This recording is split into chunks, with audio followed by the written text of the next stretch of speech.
Pagi tadi berlaku musibah ribut angin kejang di mana puting beliung telah berlaku, tetapi bukan di Sekincan, di sempadan Sekincan. Kawasan tersebut adalah parit 4 di bawah Parlimen Tanjung Karang, Dun Sungai Burung, sebelah Sekincan. Oleh kerana Sekincan lebih terkenal, maka semua orang mengatakan itu Sekincan.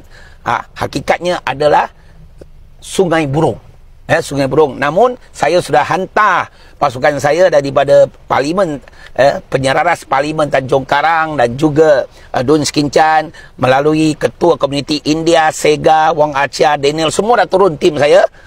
Kita kena pasti 10 rumah, 7 daripadanya masyarakat India, petani, 3 masyarakat Melayu, rumah mereka terjejas dengan teruk, dipukul oleh angin kencang puting beliung tersebut. Banyak kerosakan berlaku.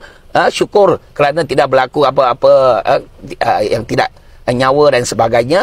Dan yang paling pentingnya, kami turun segera dan menghururkan bantuan kilat kepada mereka, kepada mereka yang terlibat, dan kita akan koordinasi dengan pejabat daerah dan tanah Kuala Selangor dan juga JKM Kuala Selangor untuk bantu mereka hururkan bantuan dan sebagainya, membantu mereka menyelesaikan masalah yang dihadapi. Mereka mengalami banyak kerugian, banyak kerugian. Jadi insiden ini berlaku pada jam 7.30, sekitar 7.30, selama lebih kurang 15 minit. 15 minit, maka yang terjejas 10 rumah.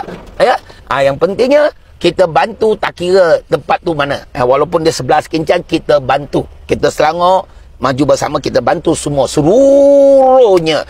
Yang penting, perkara ini kita dapat atasi, dan kita minta bangsa-bangsa tersebut bersabar menghadapi ujian ini.